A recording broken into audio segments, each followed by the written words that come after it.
All right, Yarok Field. Yarok refers to this lovely nightmare monster here. Yarok the Desecrated. Lifelink, Death Touch, 3/5. Whenever a permanent enters the battlefield, causes a triggered ability, it triggers twice instead. This card is useful with Risen Reef, with Elvish Rejuvenator, with Cavalier of Thorns, with Uro, Titan of Nature's Wrath. But notably, the field part of our deck, all the way down here at the bottom of our 31 lands, is Field of the Dead. When Field of the Dead or another land enters the battlefield under your control, if you control 7 or more lands with different names, create a 2/2 zombie token. So we've got a bunch of different lands with a bunch of different names. We've got some acceleration. The big thing this archetype does that's different than some of the other, like, say, Golos Field decks is this deck is able to be incredibly interactive when being interactive is good. So we've got Disfigure and Maelstrom Pulse in the main deck, and then we've got a slew of additional removal spells here in the sideboard to allow us to become even more interactive when it's profitable to be doing that. So let's go ahead and jump on into some matches here with this. This is one of my favorite decks in Historic right now. This is one of the many phenomenal Historic decks that you can find up on my website, jeffhoagland.com. Let's play some Magic. As a general reminder to all of my regulars out there, just because we're still getting used to the new schedule, I am going to be off tomorrow. So I'm doing a lot of Historic today, and then tomorrow I will be taking the day off.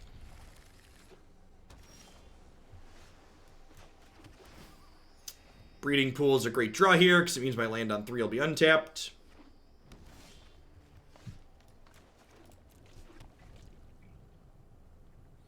Ooh, that's true. If this deck has a decent run, it can likely pull us up into the Diamond 4 rank floor. Been wallowing in Platinum for most of the week.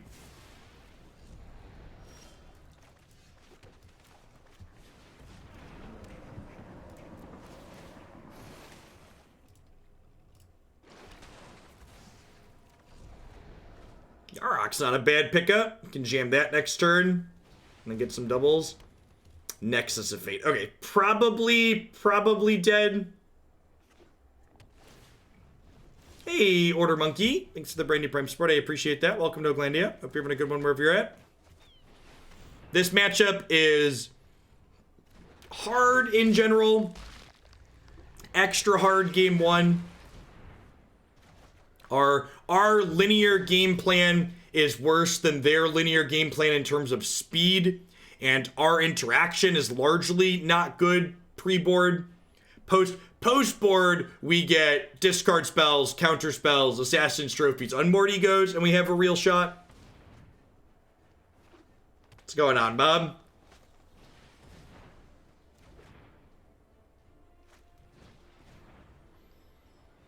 Yeah, me too, Marty. It feels like they're waffling back and forth. It was Brazen Borrowers for a little bit, but I've seen more Blinks recently too. So I think since Yarok got bounced, I think I'd rather double 3-mana spell this turn rather than just play Yarok again. Get some guaranteed value here. At Shriaya, thank you for the brand new tier 1 sub. I appreciate that. Welcome to Oglandia. Hope you're having a wonderful Monday wherever you're at in the world. Stay safe out there. Barren Moor. Yeah, I think I keep that. Just keep the guaranteed ramp on top of my deck. This lets me next turn go Yarok into Uro. Yeah, they're probably just using Uro as a win con now, so they don't need Borrower. Love that I can come back to MTG after 4 months and just craft this deck for Historic with minimal amount of wildcards. Yeah, and that is why Historic and non-rotating formats in general tend to be so popular, is because, like I often say, people don't quit Magic, they just take breaks. And non-rotating formats, unlike Standard, allow you to step away from the game for a little bit and then come back and still play the deck that you enjoyed playing before you went on your break.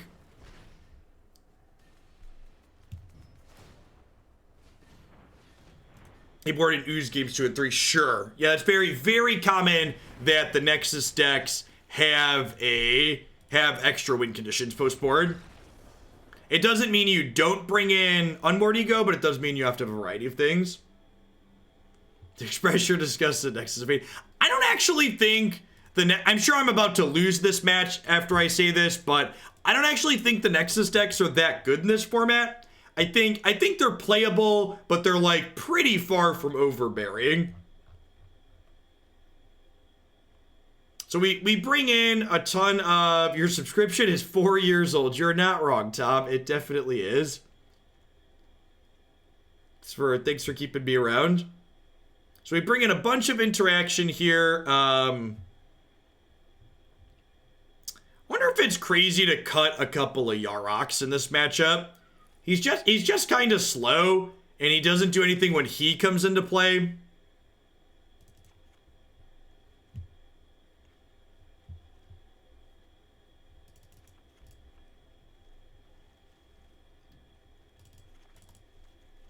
Yeah, I think that's reasonable.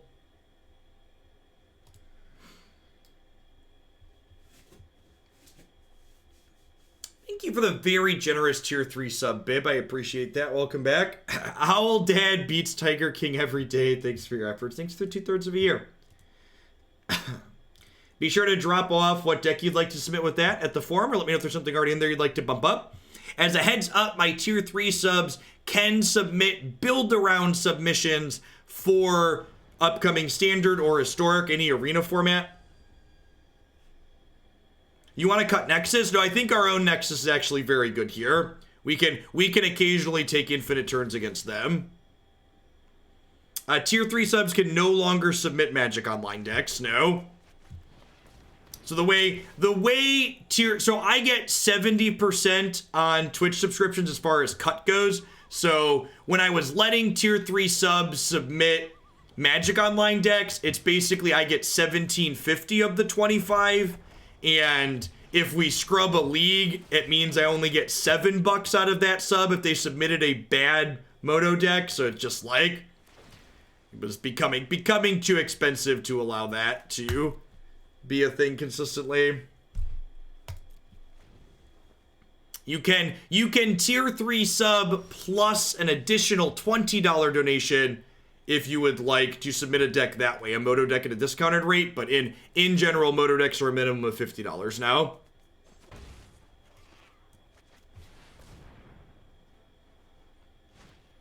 I think I'd rather Cavalier here than Risen Reef. Obviously, if I have Risen Reef first, this gets to draw an extra card, but I'd rather just like use a light mana this turn.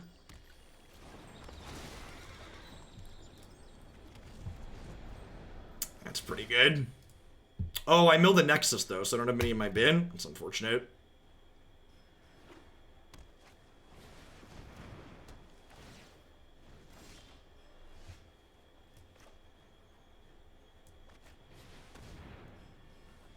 Oh, I should have kept Barren Moor untapped. No, I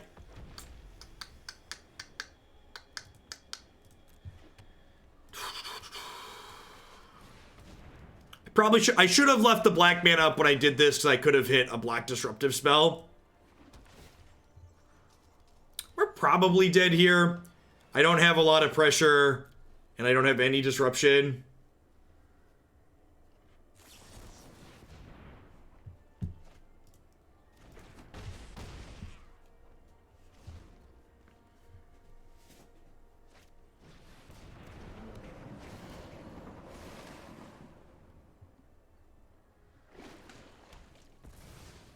So if they have a land drop here, they can Nexus this turn. Okay, got that going for us.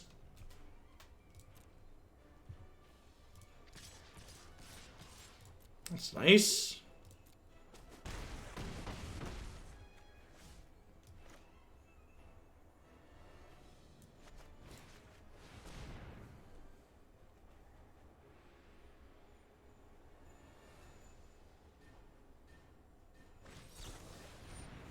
Yep.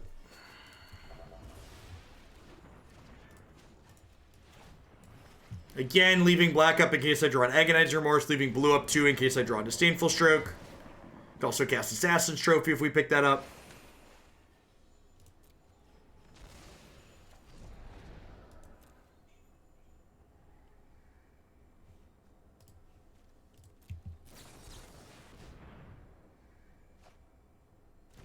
I mean, we play a lot of lands, to be fair.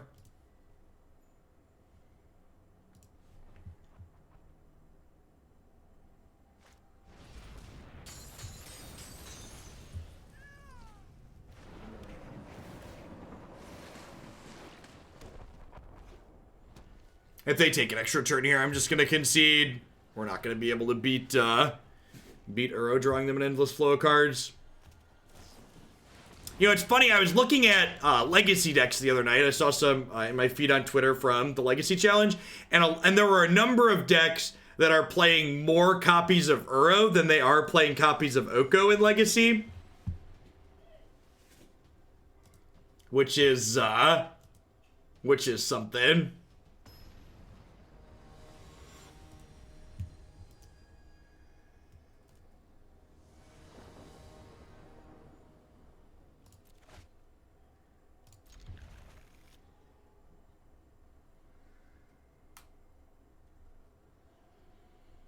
They're playing Oko as well, but they're playing less Oko than they are Uro. Extra Uro cycle, extra Okos don't. Yeah, correct, exactly.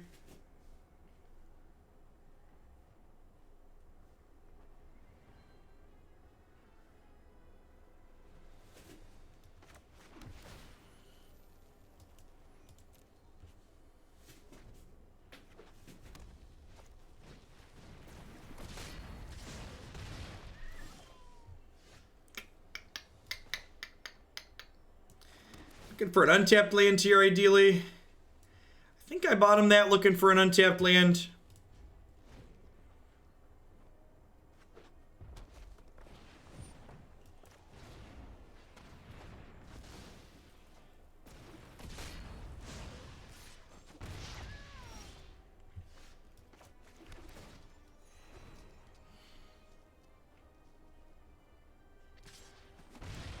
Hey, thank you for the entire year of support, Gargoyle. I appreciate the generous tier 2 resub at that. Let's get your sword to go with that shield. Thanks for keeping me around. Maybe I'm supposed to Rejuvenator because it makes it more likely that I hit Yarok next turn. Nailed it anyways.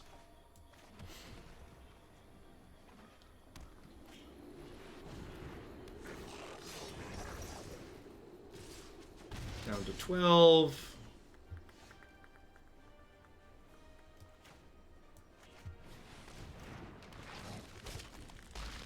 Think I need to do this and just hope I don't get cleaved.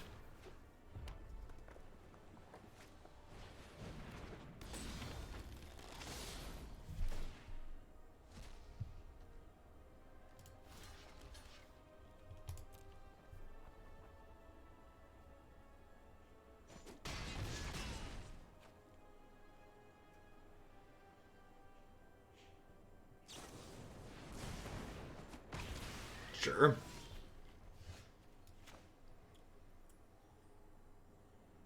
Lead on this so it can find Field of the Dead here, hopefully. Oh, missing on Field of the Dead probably means we're dead.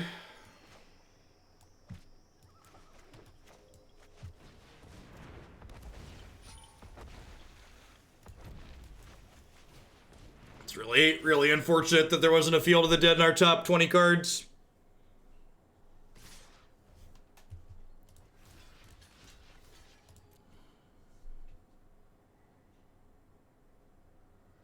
They draw Embercleave for the turn?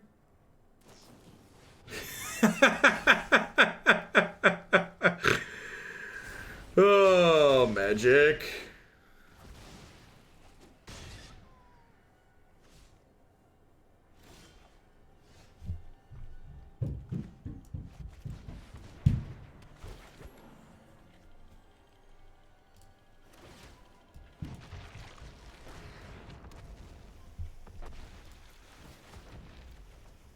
And GTO was correcting the fact they didn't have it last turn, right?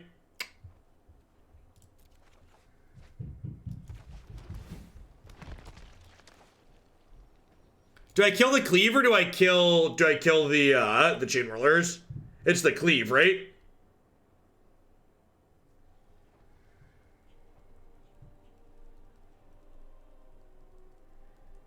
I think it might be the chain whirlers. So the problem is they can re-equip Cleave to this for free, is the issue. So this attacks as 6 next turn, so I'd have to triple block it, or quad block it to not die.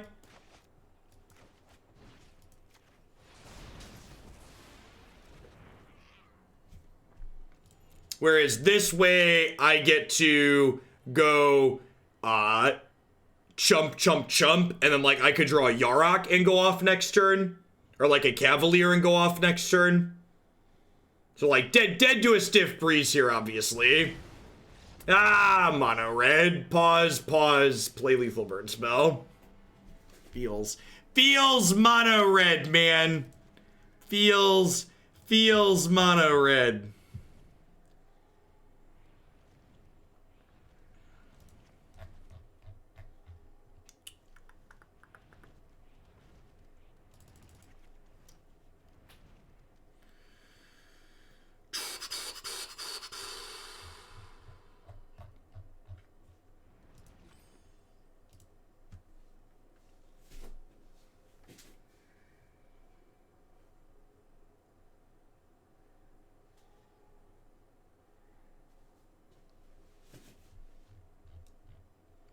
Yeah, I think it's another land.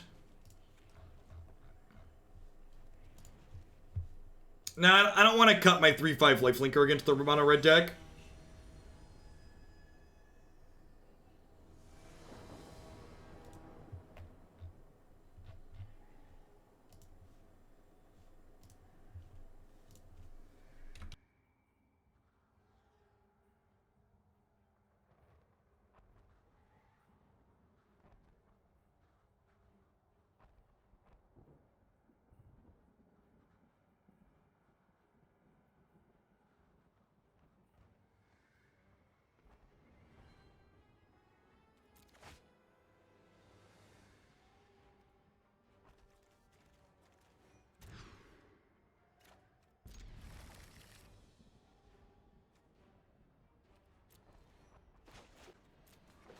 This is decent.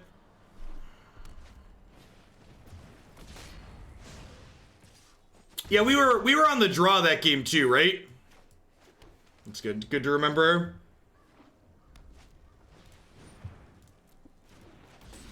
Like, really close considering they peeled Cleave and we were on the draw. Hey, thanks for keeping me around, Terran Terror. I appreciate the very generous tier 3 resub.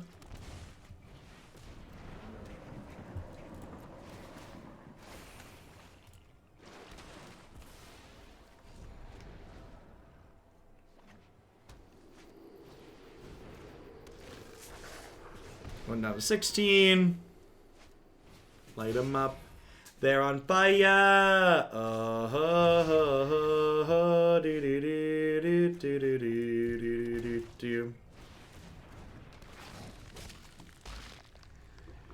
I don't even think mono red needs to stumble so much as it just needs to not peel on you. Usually there's like half a turn where like you're like, all right, if I fade this draw, I'm okay. I'm electing to block the champion rather than the pyromancer here because I don't want to get wizard lightning and lose my Yarok.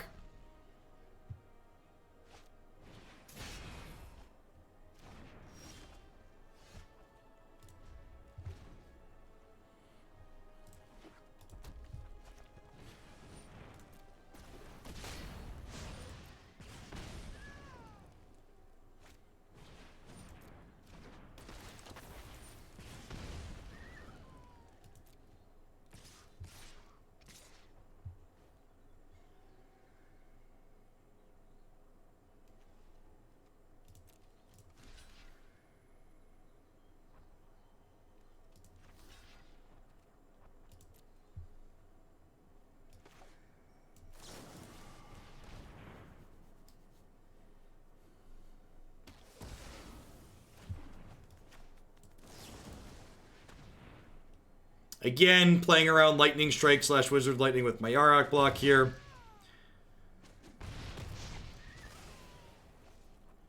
I don't know why they didn't attack with the Dino.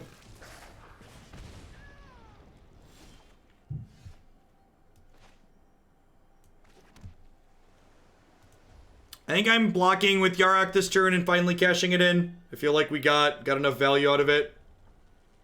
They probably forgot about Menace.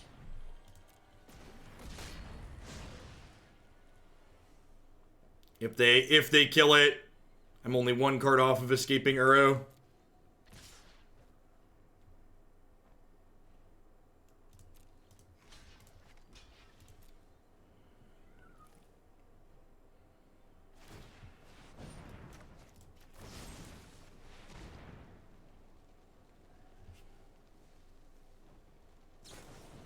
Sniffed out that Wizard's Lightning like a champ, chat.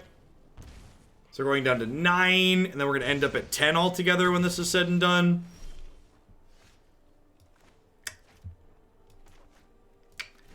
Think I'm supposed to play that? I don't know. If I cycle it, I can't. I think if I could cycle this and cast this, I would cycle it, because it would give me the card I need to escape this. But I think I need to put this into play this turn, he says, before he gets Wizard's Lightning. That's the one, right? Yeah, alright, sweet.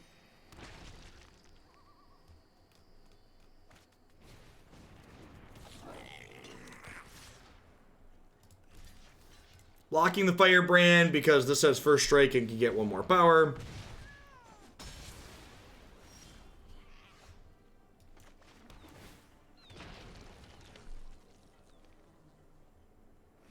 I think I'm going to no blocks for a turn, because if I draw another land, I can double block this next turn.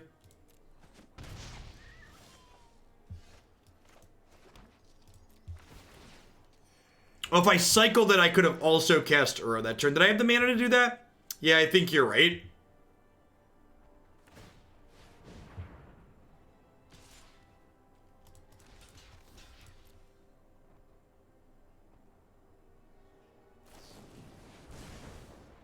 There's like mixed feelings, like getting a lightning strike on a zombie token is fine.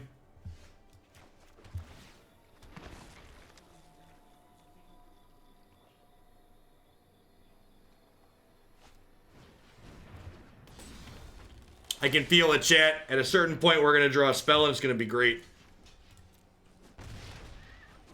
We're going to like Arboreal Grazer here. Alright.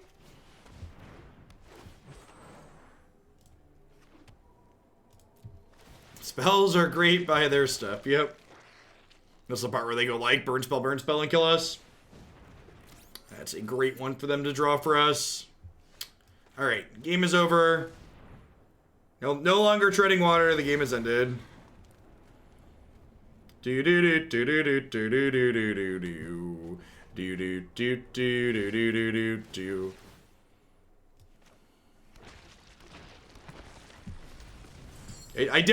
I almost threw this game away. Definitely should have cycled and played Uro that turn. Missed it. Thankfully this is a no justice stream. Yeah, I suppose if they have a frenzy, they could run away with the game from here. That's fair. It's a real possibility. Sick. Swish.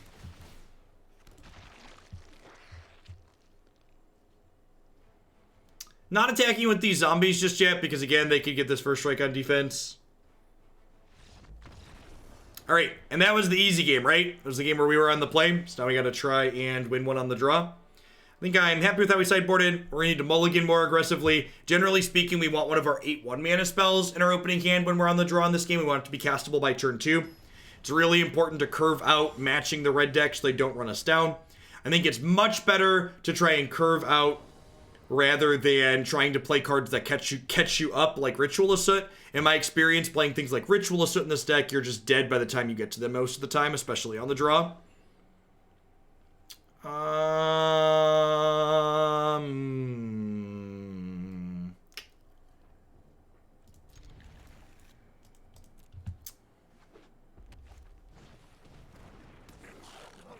Untapped green source can't lose. Rats.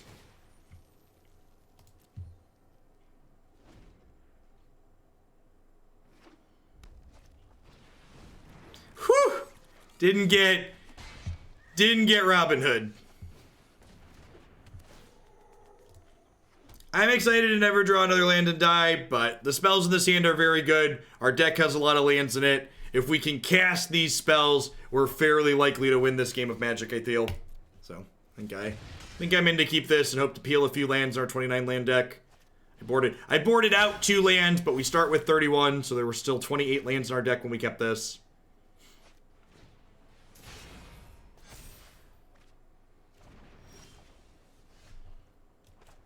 Okay, you know what? Beggars won't be choosers. We take those around here.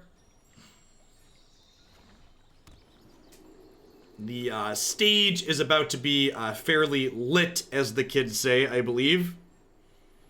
So they get to go ahead and cast Pyromancer, make mana off Steamkin, light up the stage, light up the stage.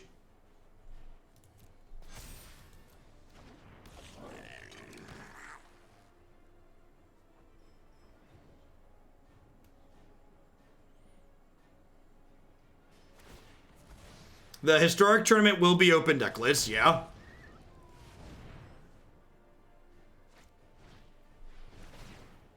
And again, the requirements for joining the tournament are that you're currently subscribed to my channel. MTG Melee automates that process. And then you also need to be able to broadcast your matches to Discord upon request.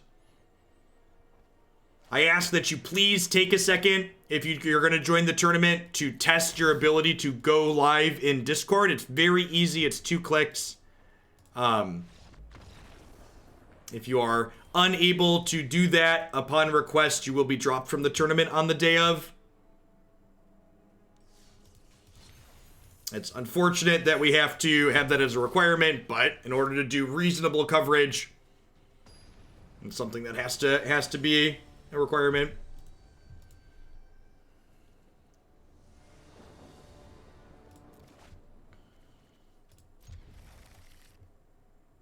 Yeah, it's super easy to use Discord. The only thing you need to test is to make sure your internet has enough bandwidth and that your computer has enough computing power to support that. You need about 3 to 5 megabits per second upload speed to stream, I believe. At 720p, maybe a little less. At 1080p, 60 FPS, I need 6 megs, so at 720, 30, it's probably about half of that. How many rounds are you expecting at the current player level? The people who win the people who play the finals will play 11 matches. If I don't have enough computing power, can I download more RAM? Of course. Of course you could just download more RAM. What do you think this is?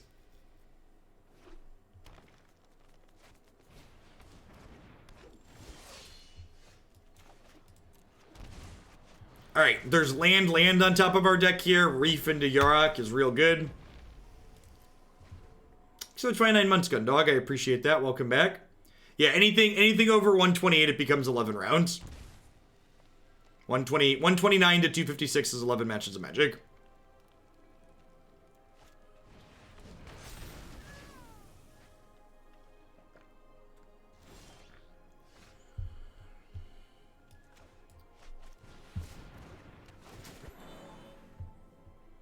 It will be a long day for people that do well. It's also double elimination, though, so if you don't do well, it's not going to be a long commitment for you.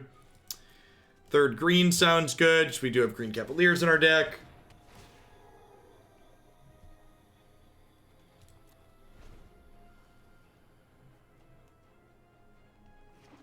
I have no idea, Kaisen. There's a lot of factors that go into it.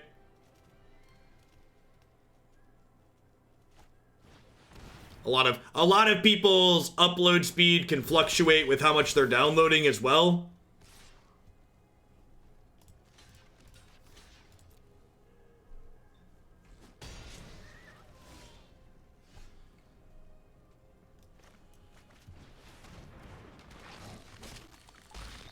Terminator! Thanks for the 1.5 years. I appreciate that. Welcome back.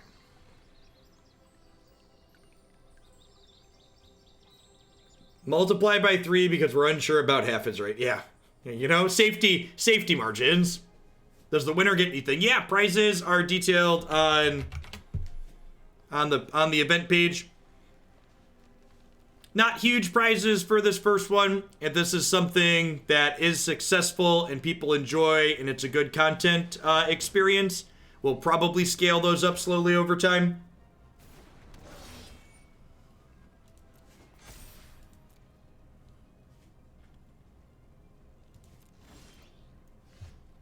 Alright, this should be a good game.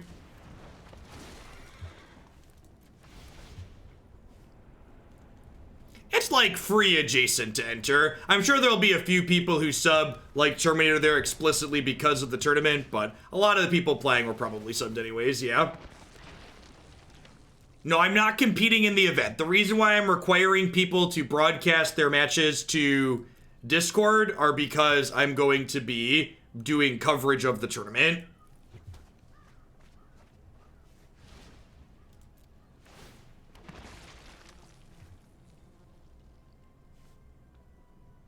First does not get a gift card. It gets other things.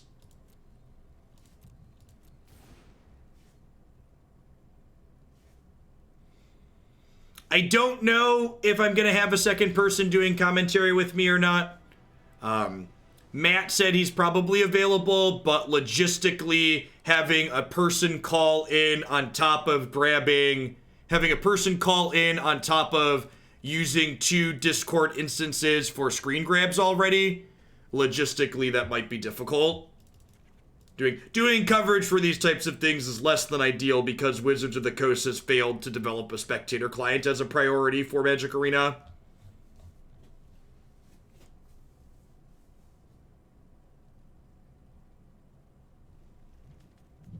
Sideboarded against the mono red deck. I think I'm happy with that. Cut 2 colorless lands. I think go down to 29 lands is fine.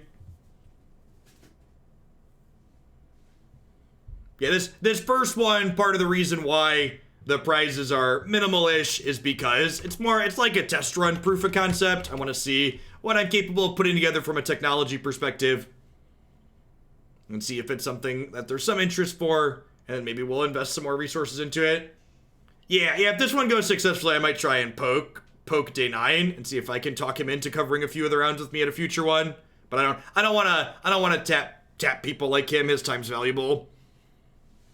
Or like ask for favors for a first dry run, basically.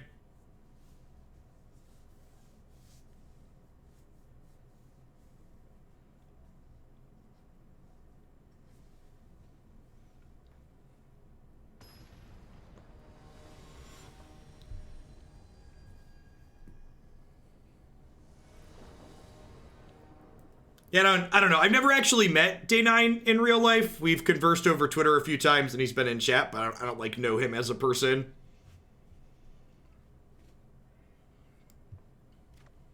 So I don't want to, like, assume people will do me favors or what their rates are or stuff like that. I think I bottom one of my removal spells here. Trophying the aggro deck early tends to not be great anyways.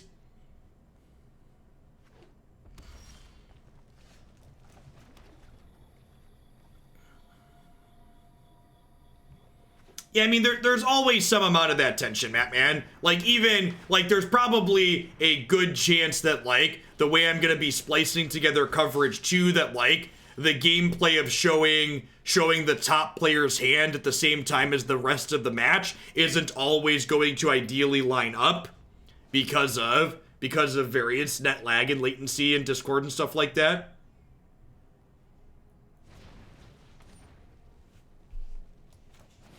It's just, again, without Wizards of the Coast providing, it's like Channel Fireball. Yeah, not even my lag, but the people streaming to me likely aren't going to have fantastic internet connections all the time.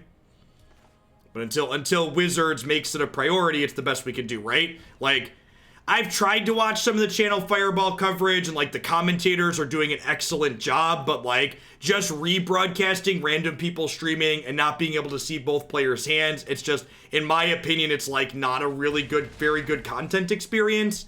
And, like, again, I understand they're doing the best they can with what they've got, but the end product at the end of the day is not as good as even a paper Magic tournament where they have more control over what they have going on.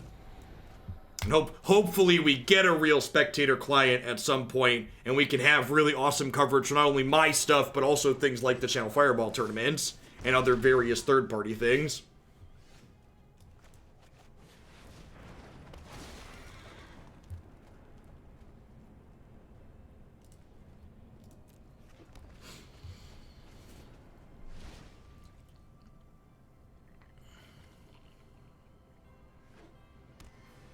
Flipping between two players periodically, not be a good view. Well, I don't understand what you mean, Zerum.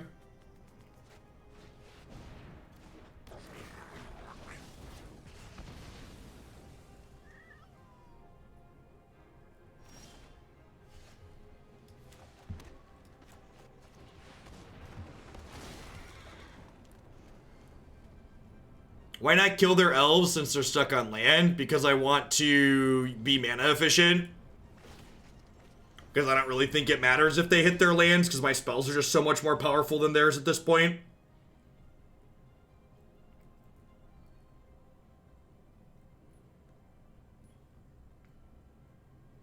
Yeah, we'll see. Saturday, if you're someone who's a sub who wants to help me get set up, rather than trying to just do it live, Saturday's stream is going... Saturday before the tournament, we're going to do kind of a dry run here on stream where I ask people to, like, battle each other in the subs Discord so I can get coverage stuff set up.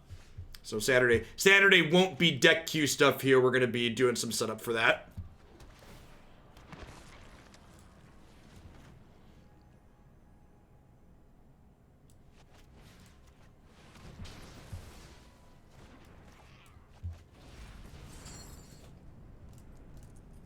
Want to prioritize leaving cards in here I might want to get back when my Cavaliers die. Yes, yeah, there's also a chance that the Cavalier found an untapped black source to disfigure with. Sick. Alright. Maybe I should start attacking there. Yeah, I should probably just, like, smack them for 10 and end the game.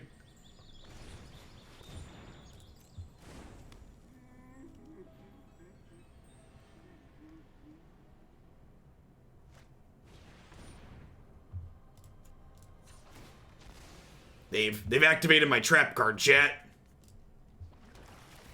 Which figure? You stuttered. Oh, this one right here. Not much of an ambush, Domri. Gotta step it up.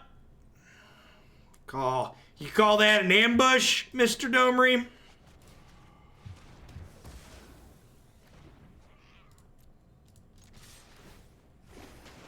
Definitely should have. This is why I waited to play the land, because we could hit another field. Definitely should have attacked for 10 last turn. It's fine. I don't think it matters here, but...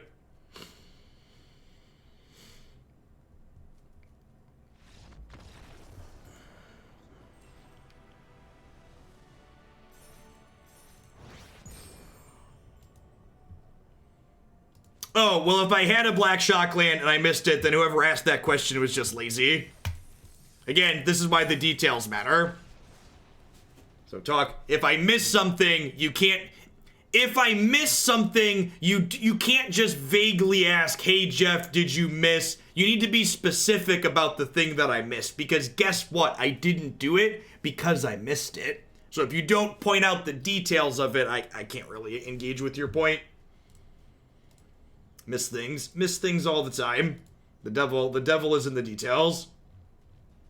I took a breeding pool, but I don't recall if there was, like, also a Watery Grave in there. I thought it was 2 breeding pool and a Drowned Catacombs. That sounded bad. I don't actually remember at this point. And again, that's why the details are the important thing.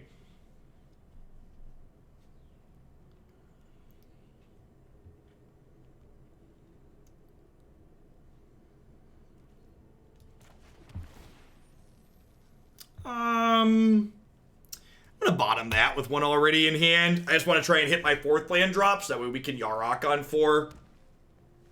How's it going so far? It's been alright. We played a standard deck to start this morning, and it was actually quite good. We played, if you're someone that liked Black-Red Kroxa in standard, and you were sad that the Phoenix build kind of fell off, we played a Black-Red more controlling Kroxa deck this morning in standard, featuring some Ox. That was really sweet. And if you haven't seen the Ox animation on Magic Arena, you're missing out. It is superb. Just very, very good. Remember that time I bottomed the non-land and then missed a land drop in my... Remember that time I missed the land drop in my 31 land deck? Pepperidge Farm remembers.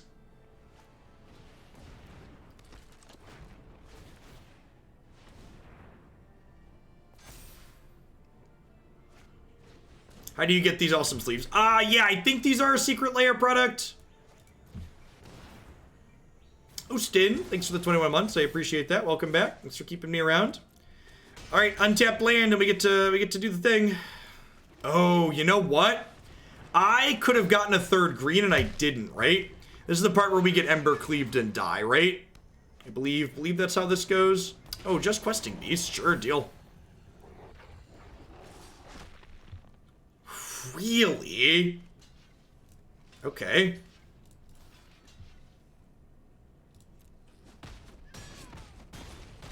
Come on, green source.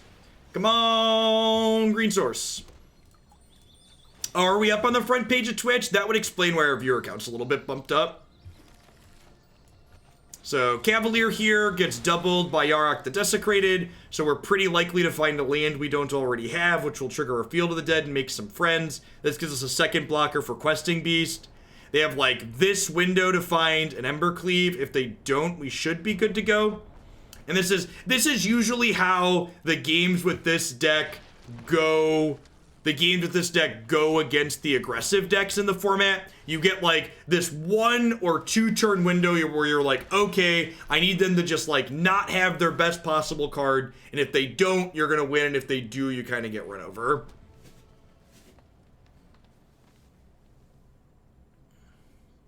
Last card's Ambush. Sick.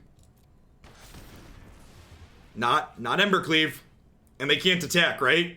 Yeah, they just can't attack. Sick.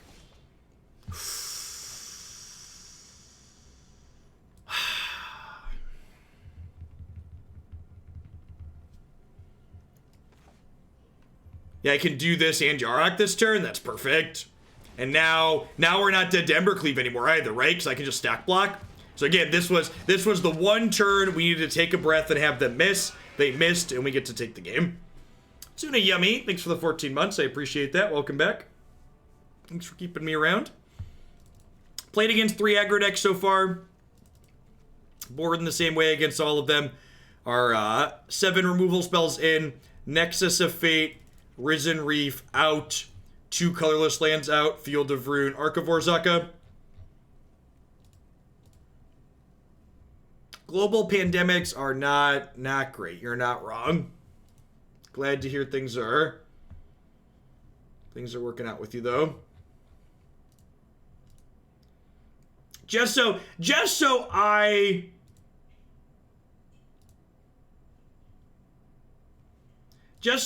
understand, the Commander spoilers are done for the week now, right?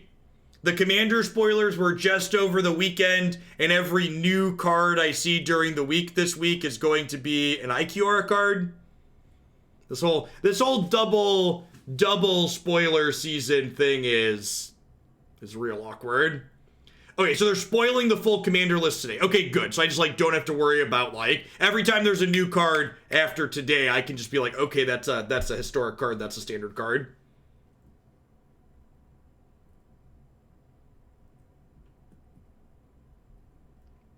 Okay, cool. Sweet.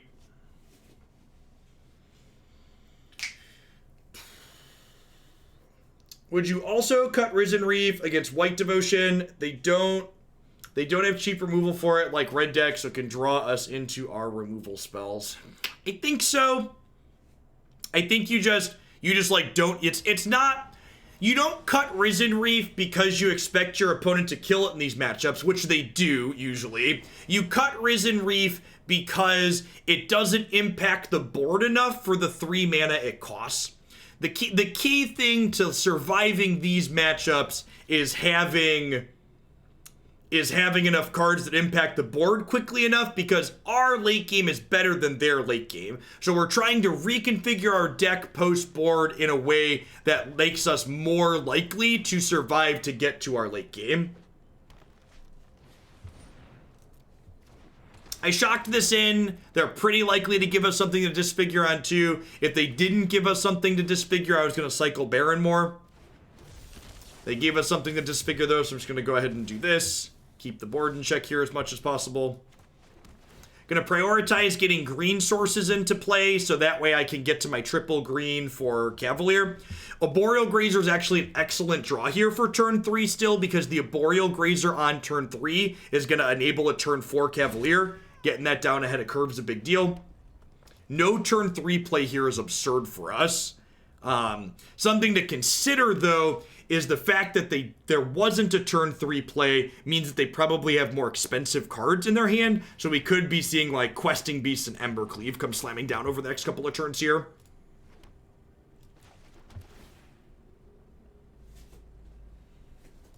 I'm going to bottom the swamp here. We have enough lands and colors to cast our spells. We're just, like, looking for more action at this point. Maelstrom Pulses, Assassin's Trophy, Cast Down, etc.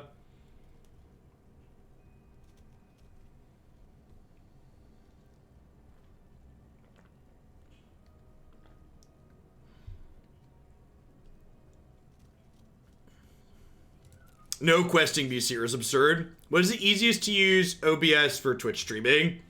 Streamlabs OBS is kind of like normal OBS with like extra features on top of it.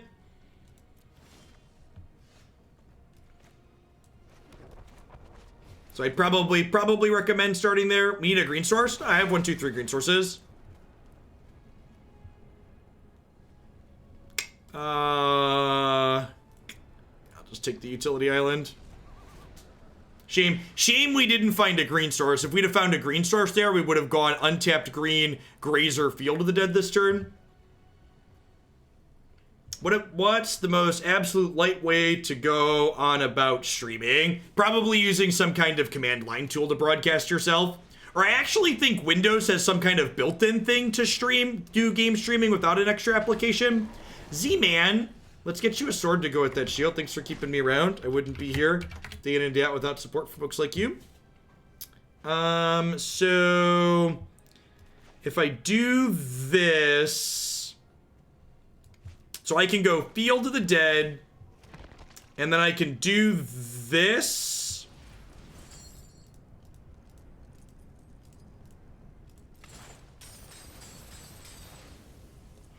Which then gains me some life and puts Catacombs into play. The tricky part here is the fact that my opponent does have an Embercleave in hand, and we can derive that from the fact that they didn't attack with this last turn. I think I'm just doing this.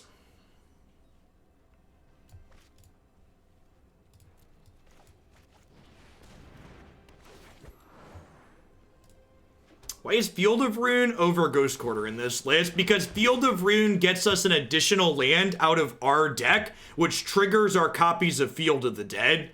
Activating Field of Ruin also doesn't put us down a land drop, which is important in our deck that cares about making its first 7 land drops or more. Oh, do they not have Cleave? Wow, okay, so they're just like waiting for Cleave. That's good for us.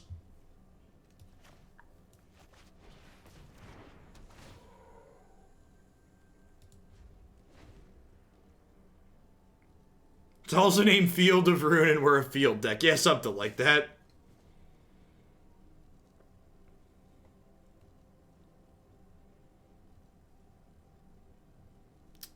Do we want Blast Zone on 2? I think that's a misassessment, chat. I think this Blast Zone's going to 4. Like all of these 2 drops just like don't matter. Like, I get that, like, the 3-for-1 is appealing, but, like, they're 3 cards, they just don't have text, essentially.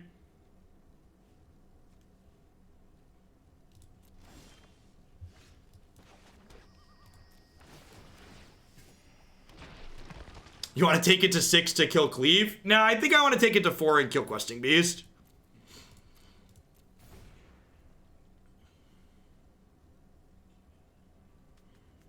If I kill Questing Beast, I like have... Okay, so we no longer get to just sit around. I guess there aren't a lot of cards in graveyards. This isn't a graveyard. Every single turn, this gets to exile a card from a graveyard and deal 2 to us and gain them some life. So this gives them some long-turn inevitability.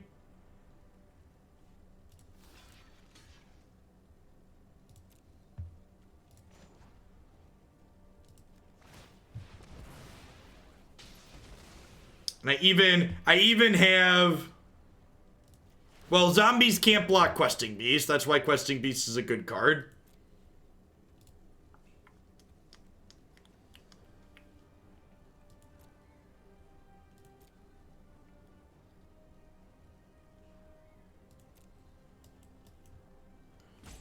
think I'm just bottoming those and looking for a spell here.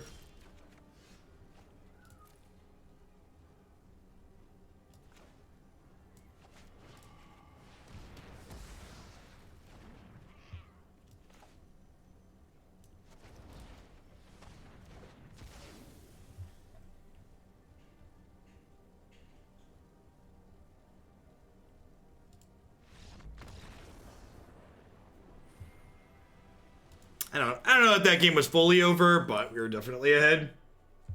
How we doing today, folks? Welcome. Good morning, good afternoon, good night to everybody wherever you're in the world. Thanks for dropping in here today. My name is Jeff Hoagland. I stream Magic and other strategy games full-time here on Twitch. I'm here usually 30, 40, sometimes even 50 hours a week.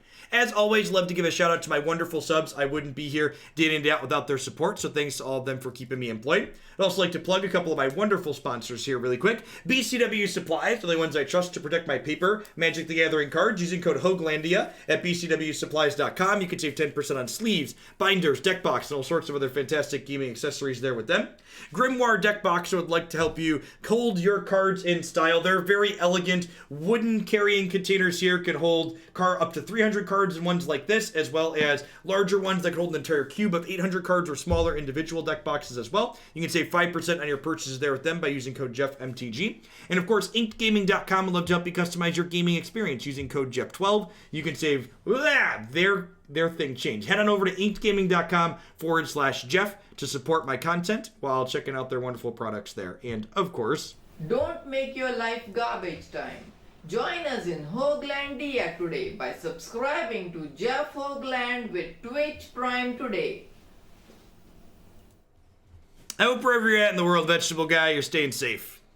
Life's crazy. Fiverr's great. That's an ad from Fiverr where like different actors post themselves, like they'll say your script in like funny costumes or funny situations or funny scenarios for nominal fees. That was one my buddy found up there. Solid $15 investment or whatever he paid for it.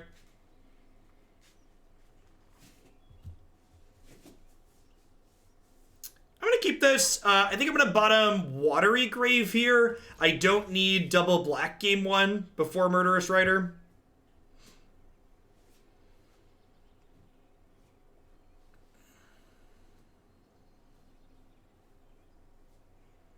Probably cycling Tranquil Thicket to try and find our way into an Uro or a Risen Reef or a Rejuvenator for 3.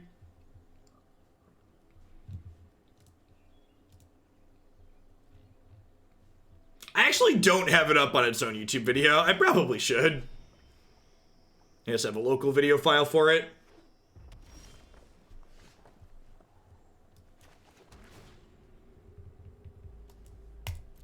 Bottom that. Again, just looking for a 3-drop to play next turn. Get 2 shots at it. We have 10 3-drops in our deck. Arboreal Grazer would also be a fine draw.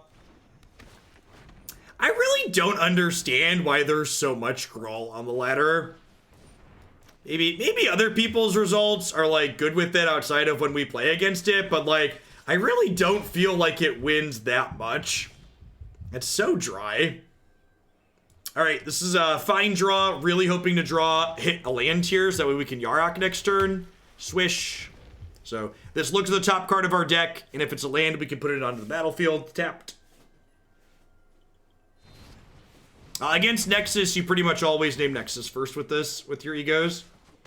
Is it cheap? Yeah, fast games is probably a deciding factor. Castle Vantress is untapped. Drop a Yarok into play here. The 3/5 lifelink Death Touch body really goes a long way in these aggressive matchups. Even if they have an Embercleave here, for instance, I'll be able to block and trade. And then we don't have a breeding pool in play yet, so starting next turn, we're going to be able to start producing 2 zombies a turn with Yarok.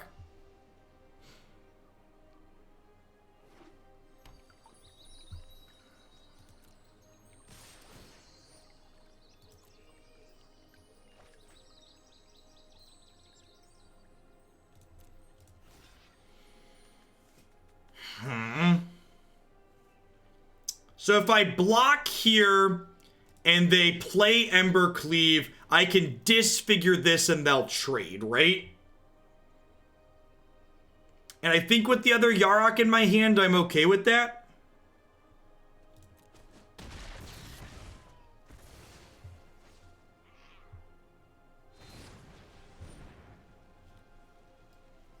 So, little trick here.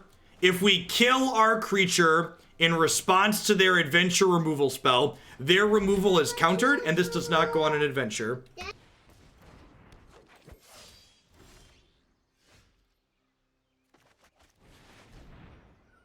Passage is actually a great draw here, because it makes 4 zombies.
Sorry about that. Usually it's quick to put a show on for him, but he had been playing with the remote himself and turned the TV off, so I had to wait for it to turn back on.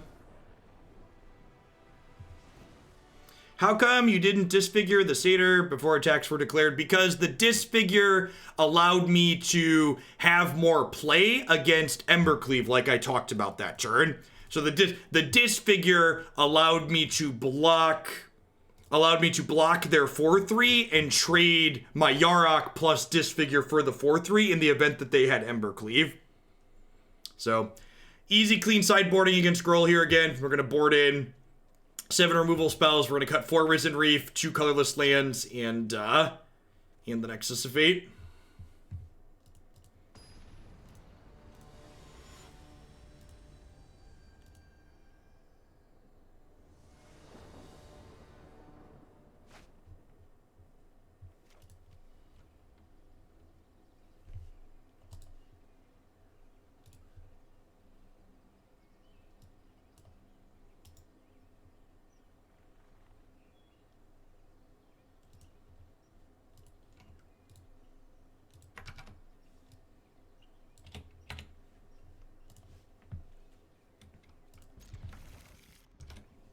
This might be a little slow on the draw. Hey, Arasanari, thank you for the 7 months. I appreciate that. Welcome back. I guess all my lands are tapped too. This is probably a bad keep. I'm going to lead on Jungle Hollow on 1 here, so this way if we hit an Arboreal Grazer, I can cycle it.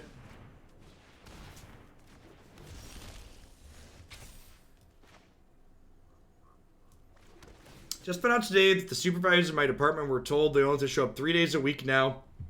Whereas a good number of guys such as myself who can't get PTO because we don't have kids are scheduled 6 days and have been. Yikes.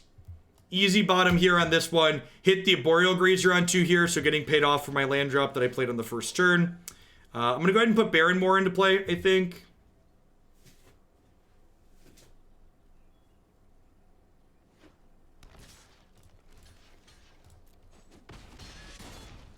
Just never forget this stream was pre-recorded in front of a live Twitch audience. I think I want to lead on Elvish Rejuvenator because while I have 2 lands in my hand, neither of them are untapped at the moment. This is kind of a real decision. So, the Field of the Dead potentially gives me extra triggers, but I think I'm supposed to take the Tranquil Thicket because I need 3rd green to cast this Cavalier of Thorns, and Cavalier of Thorns is likely to find me another field anyway, so I want to prioritize casting my 5/6 here, I think.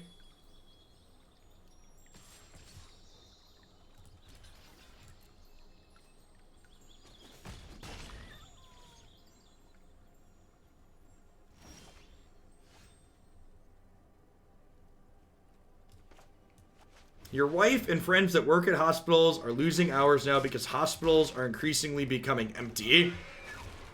I mean, hospitals being empty at a time like this is a good thing, right?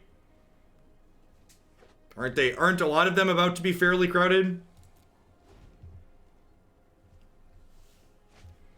I did see something anecdotally that a lot of most non-COVID things related to hospitals are down right now because people don't want to go in for every little thing when there's a risk of catching something.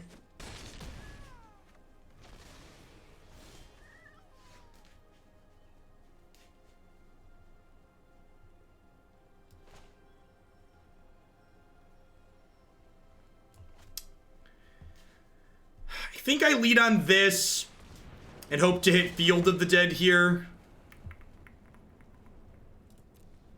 Okay, so I can take Fabled Passage, and then I can play this,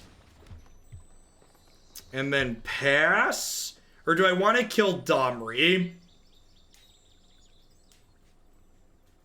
I think I just wait. A friend's hospital is currently losing $7 million a week due to elective surgeries being canceled. Yeah, elective surgeries are the moneymaker.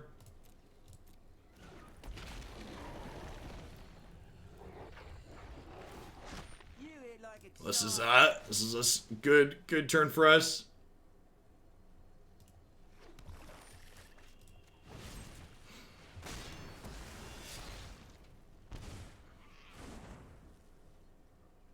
Well, that makes me feel a little. Christy has to go in to get a shot for.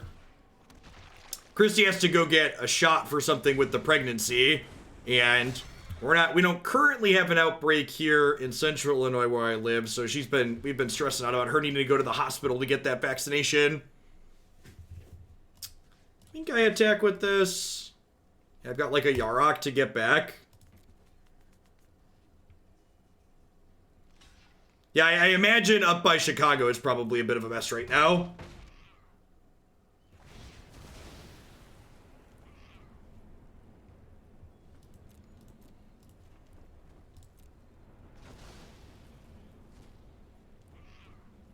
I imagine most hospitals and most places are going to be busy before long, though. Her due date is during what's expected to be one of the peaks of this whole thing.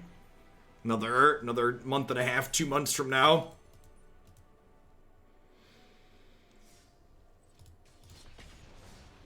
All right, we're rolling them off. We had a rough couple of first matches with this one, but we're shaking it off here against the girl.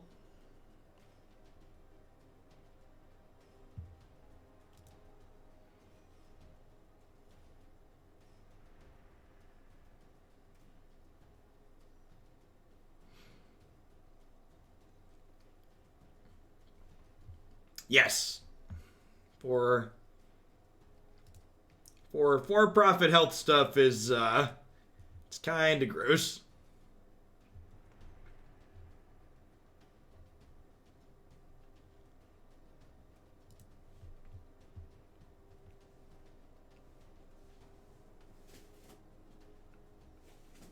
That's fair. That's fair. Elective surgeries, plastic surgery, that's probably fine.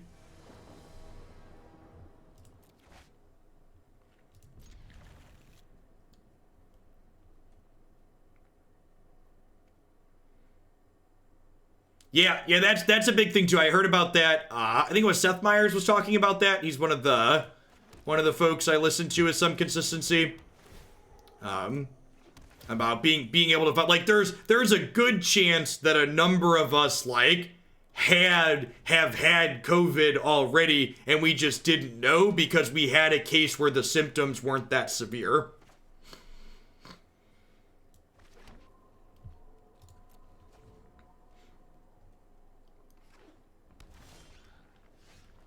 Or someone who had it just completely asymptomatically.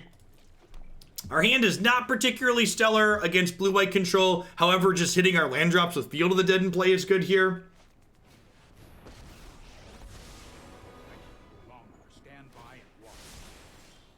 Any non-emergency surgeries elective. Okay, that's a good distinction to be aware of.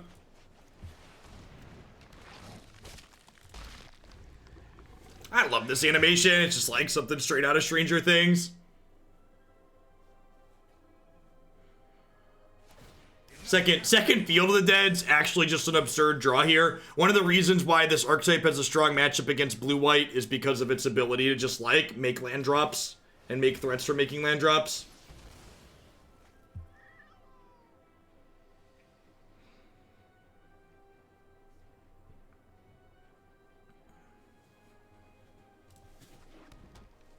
Really unfortunate that we drew most of my basic lands here against my opponent's deck with Field of Ruin in it. Sounds good, Pyro. For people that are interested in seeing what kind of ideas we're going to have coming up here in Hooglandia with the new set, a number of build-around submissions are now linked in the deck queue on my website.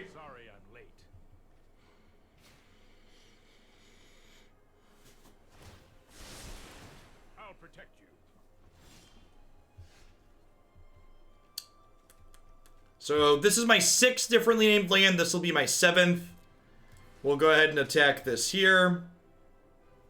Yeah, if we get like Seal Await or something, or Warranted, sure. That feels bad, but it is what it is. In my experience from playing matchups similar to this in when Field of the Dead was legal in Standard, this is a matchup that doesn't feel good. Like, it feels bad playing against these Tefris and these board sweepers and stuff, but in terms of like how the games play out, you tend to win more than you lose.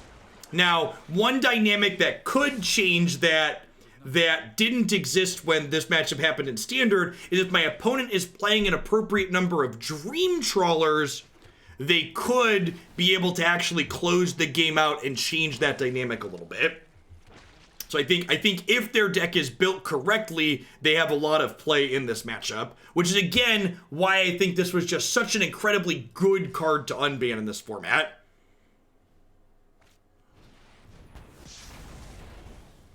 I should have attacked before playing my land to play around this.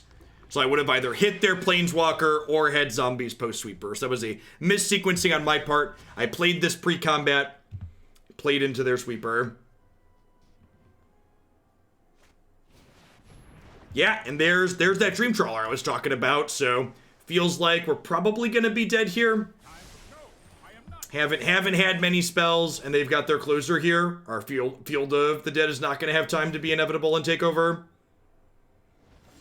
So, like, one of my kind of pet peeves is, like, when people say things like that, Teferi's a fun and interactive card, I get what your intention is. Your intention is to complain about Teferi because it's kind of a tedious card to play against.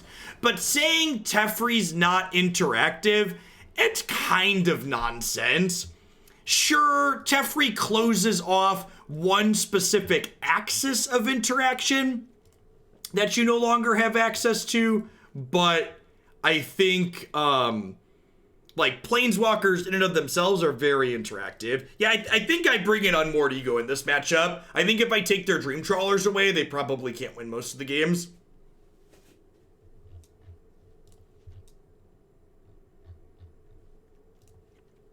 Yeah, like, it definitely feels bad to play against.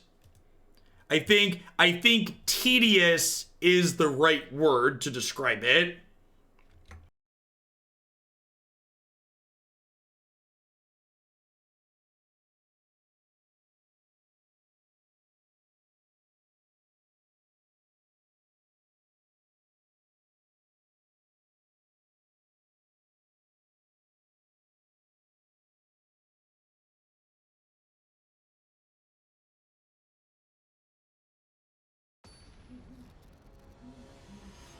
Hey, Pathfinder, thanks for the 15 months. I appreciate that. Welcome back.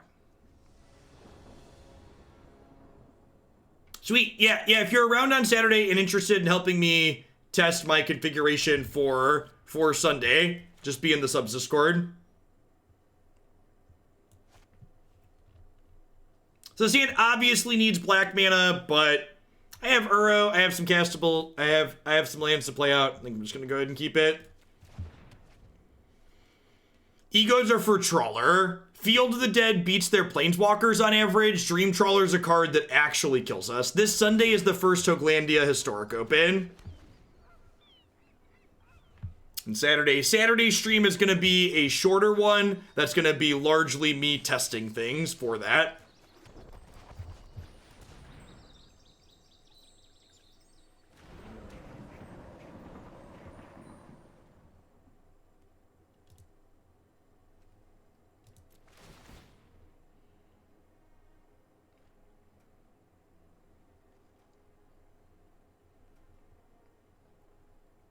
You subbed last week for the tournament, but my sub Discord still hasn't appeared. You need to actually join the server, Hollowed Yoshi. So again, if you follow the Discord instructions on my website, you'll see how to join the server.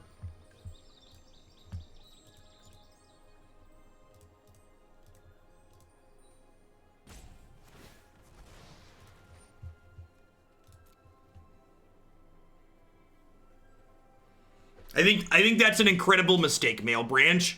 I think you are much better suited to beat 5-mana Teferi than you are to beat Unmoored Ego with this deck. Or than you are to beat Dream Trawler. Sorry, we were talking about Unmoored Ego. I get that Teferi feels worse because it's slow and painful while he kills you. He feels worse. Dream Trawler kills you quickly, so you don't have time to sit there and feel bad. But I think these cards are much more beatable than this card.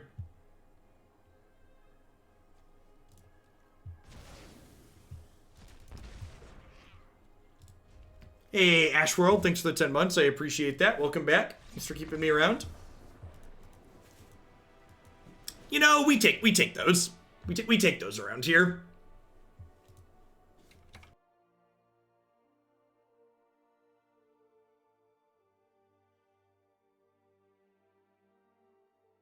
Elevator going down.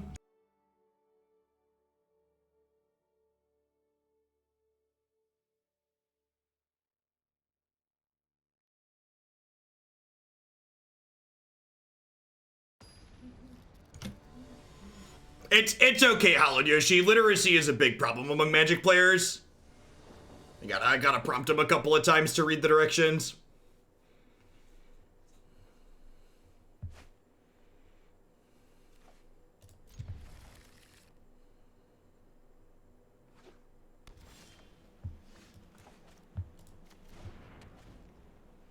Because they were stuck on 2 lands, Hamlin.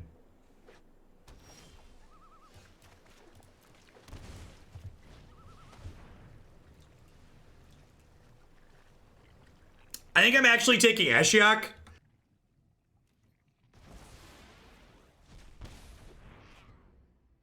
Not because it's stopping from searching. Not because it's stopping from searching is a big deal, but because it milling us could matter. These games tend to go really long, and losing random cards out of our deck has a real cost associated with it. Disinfect that elbow. I haven't been out of my house except to drive around in my car without getting out of it, or to put my garbage can on the curb in like almost a month now. I drove Christy to her doctor's appointment the other day, but I didn't go in. Although I suppose whatever, if she picked up anything there, it gets back to the rest of us, but yeah, mostly haven't been leaving. Do your part, stay inside, chat. I believe in you. If there's a good chance you ended up here on Twitch.tv, your ability to sit is probably surpassed by few. I believe in you.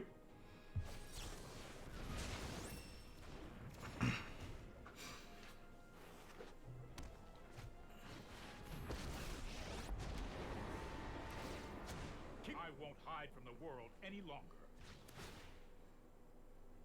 A British influencer said that COVID is transmitted wirelessly by phone towers. I hope they press criminal charges against people like that. I retweeted a video from Trevor Noah, actually, highlighting all of the different people from Fox News that had called this whole thing a lie at various points. And I really hope they press criminal charges against these people. They are criminals, in my opinion.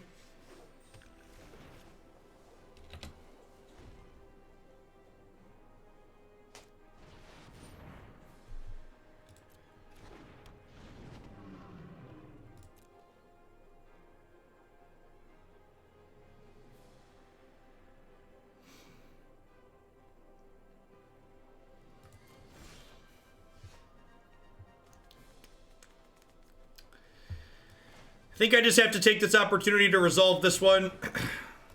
And actually, you know what? I'm gonna fetch in response here, so I don't mill over my basics. It means if I hit Field of the Dead, I get one less zombie, but I think the risk of milling my basics is a little bit too high. So I just get those out of my deck guaranteed. I guess I had 3. Maybe I didn't have to do that.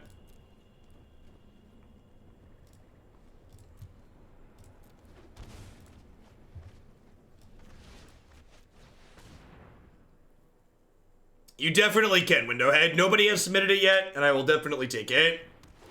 That card looks like a treat. I think it's my favorite thing in the spoiler so far.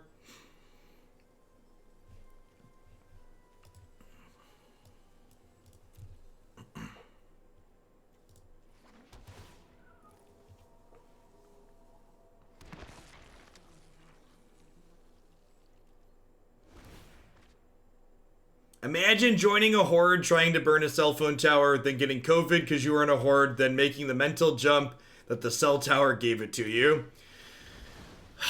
Can someone please stop the ride? I would like to get off of this timeline, please. Can someone, does anybody know where the pause button is? Is that an option? I have 5 green at the moment, so it's probably plenty. I've had pneumonia from COVID for 12 days. It drives me crazy or people aren't taking that seriously, including people you live with. That's brutal. Hope you recover swiftly, Cobra. Thanks for the 10 months. Monster, thanks for the 1.5 years. Windowhead, thanks for the tip. I'll get to that after we're done here today. Alright, so I have 1, 2, 3, 4, 5, 6, 7, 8, 9. This is only land number 10. So I can do this, I can do this, and then I can escape Uro here.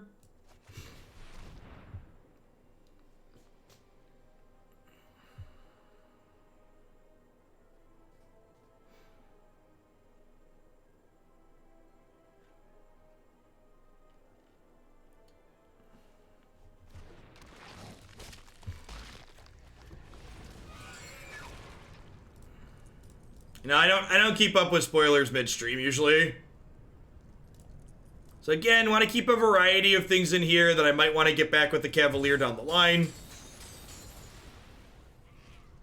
This will draw 2, gain 6, which is great. Because we have Yarok to double it up.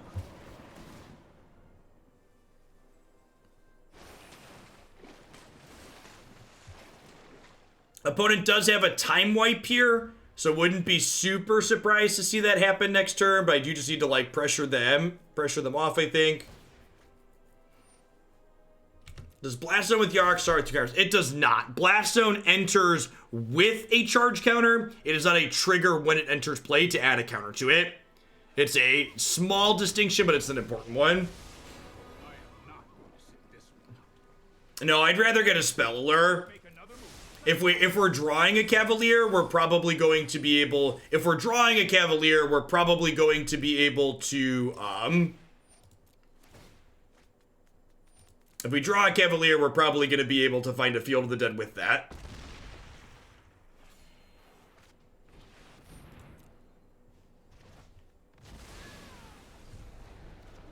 Alright, so this costs 9. I currently have 1, 2, 3, 4, 5, 6, 7, 8, 9, 10.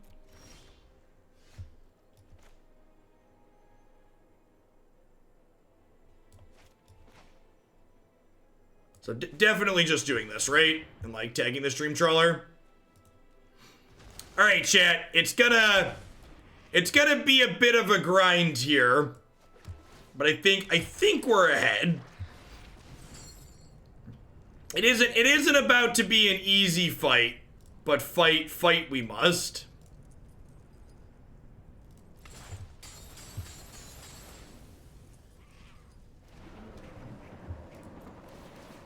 The good news is our lands are making 2/2s. We've got that going for us.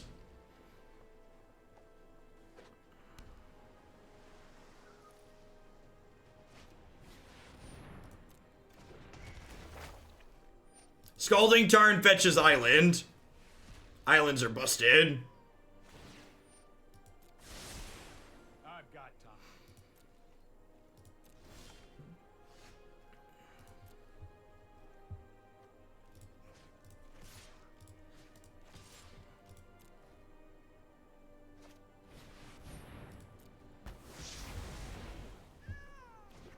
So I have enough mana to do this and Nexus of Fate this turn, right? So that's great.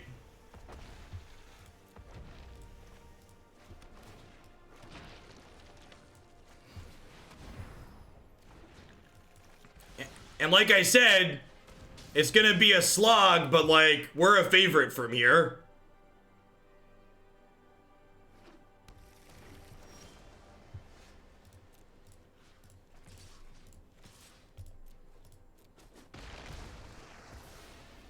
Yeah, I think we're taking Blast Zone to 6 at this point. Maybe to 5. We'll take it to 5 so it can kill a Teferi.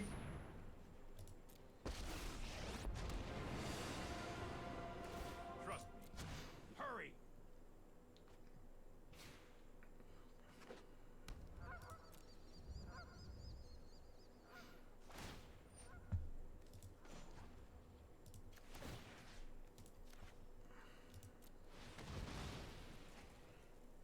I unfortunately don't have another basic in my deck.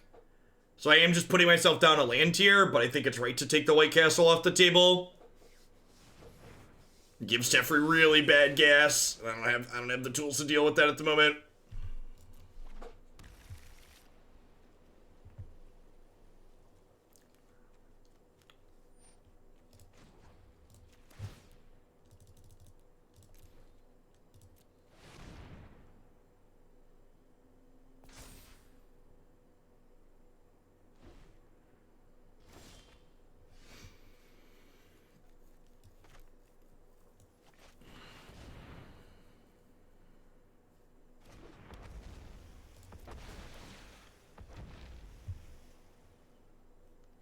I'm gonna decline to put that into play so I can cycle it here.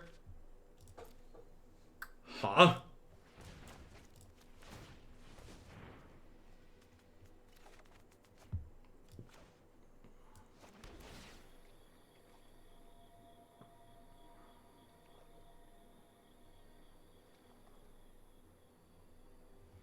So they have 1, 2, 3, 4, 5, 6, 7, 8. So if I pulse right now, they can counter. Do I play this as bait?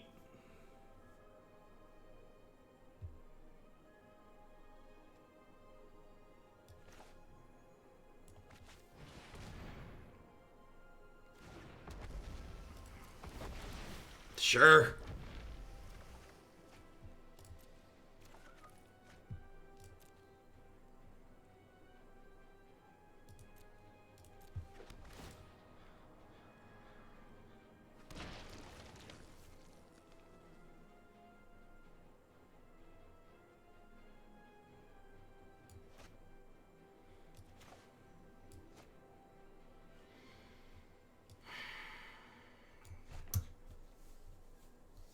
Do I ego here?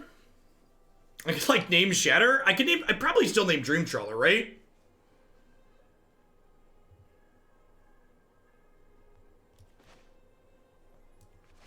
They might syncopate this.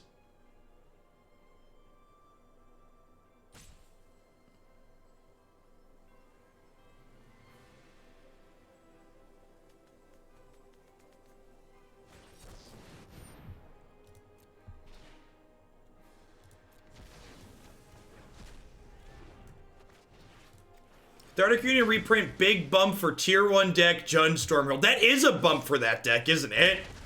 It's a sick observation.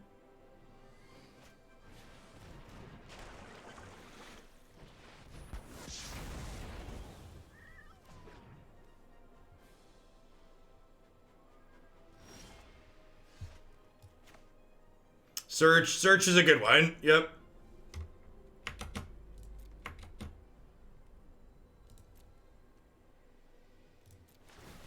All right, in response to the scry, I'm going to take a turn.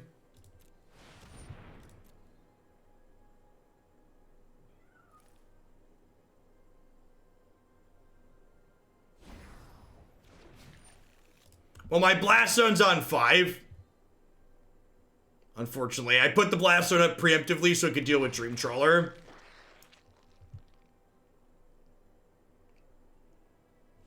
What's our best draw? Like Uro here, probably?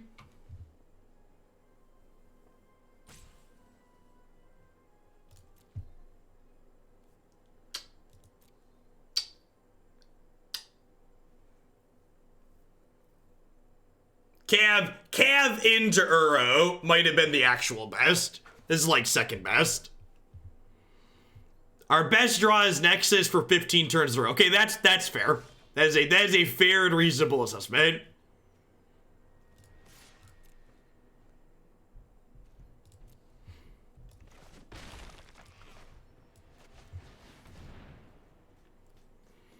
And they're getting priority here, but it's probably because they have a Castle Vantress to activate.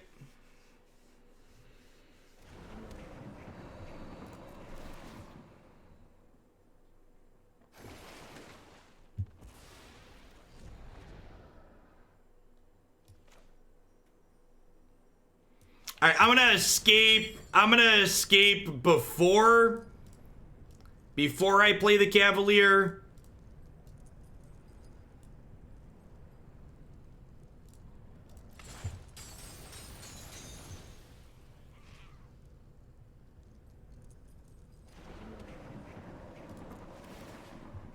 We want to Uro first because it could draw.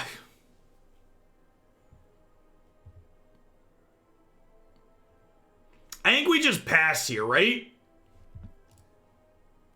No, I'm gonna Cav because if they shatter, I get to put a card on top with, I get to put Cav back on top.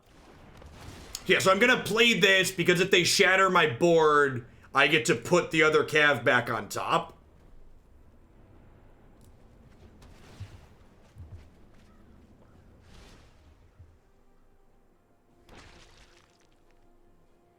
And then we're getting to a point now where I can get down to just Nexus of Fate in my deck and take all the turns, which is how these control matchups often end.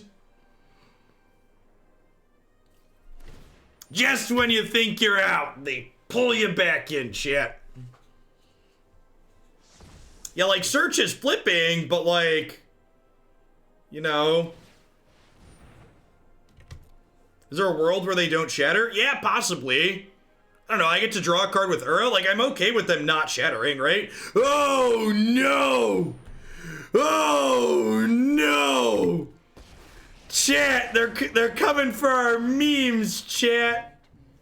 They're coming for our memes.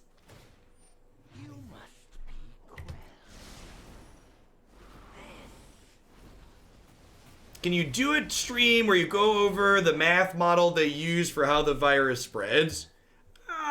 I don't know. I feel like there are a number of people out there that are probably better qualified than I am to talk about that. Yeah, I do at least get Uro back, huh? So we'll throw Uro on top. Do I have enough mana to Yarok, Uro, and Nexus? 5, 6, 7, 8, 9, 10, 11, 12, 13, 14, 15, 16. So I do, right? So I could do this and Yarok. And then I can double scry. There's 11 cards in my deck, so we need Nexus of Fate. Okay, so the game's probably done.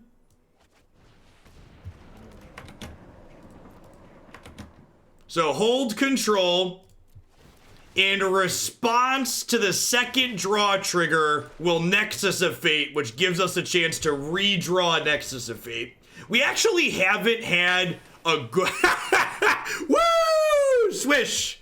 Swish! We actually haven't had a good game where we needed the Nexus in a long time.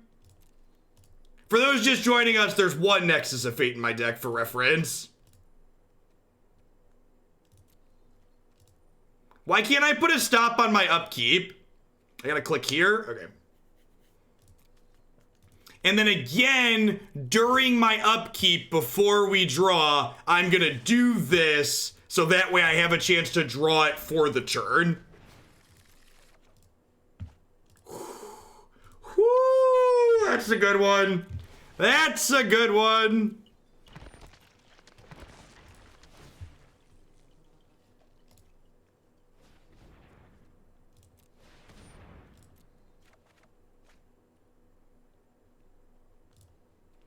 That's amore. Do, do, do, do, do, do, do. We might not take all the turns this turn. We might not take all the turns this turn. There is a non-zero chance we brick off. Okay, so we bricked.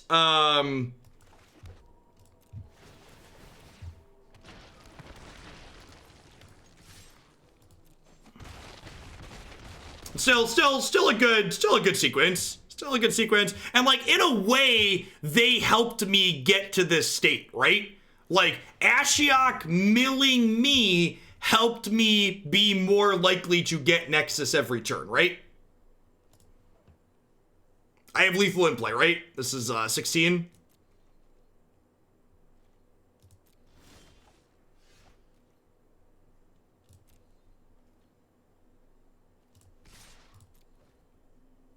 We saw us settle the wreckage game 1.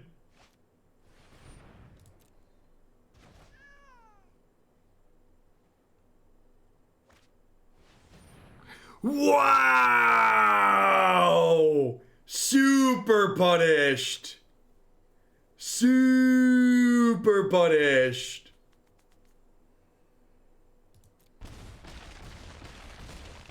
Brutal.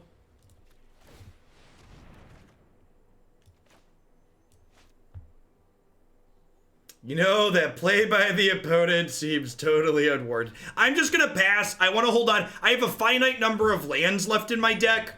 So I want to be able to have enough to rebuild zombies. If they sweep me. Yeah, six set. I like to end on a high note, so that's gonna be the last one with this deck. We got up to plat 1. I really feel like that did a fantastic job of just like highlighting the go long power, which was great. After playing against a bunch of Gruul, like getting to see why there's that solo next to me. This is a card people ask about a lot, and like that game did a really good example of showing like by having this one slot in our deck, we get to win games like that we would just never win without the Nexus of Fate.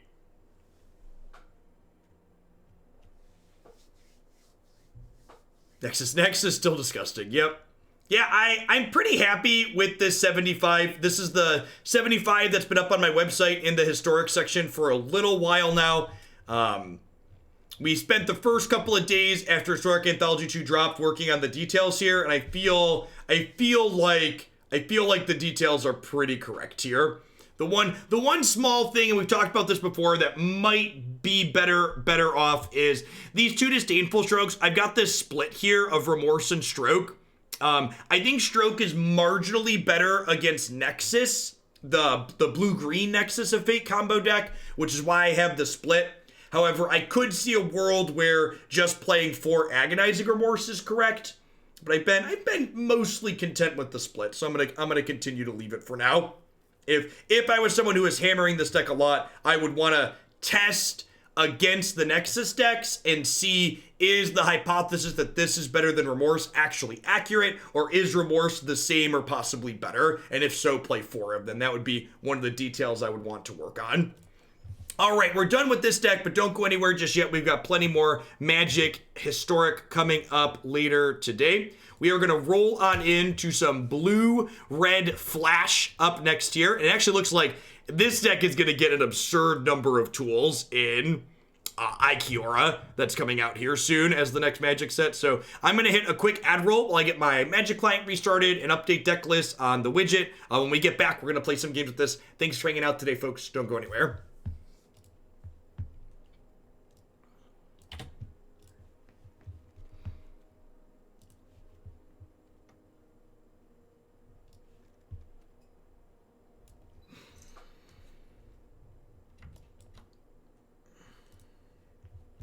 This deck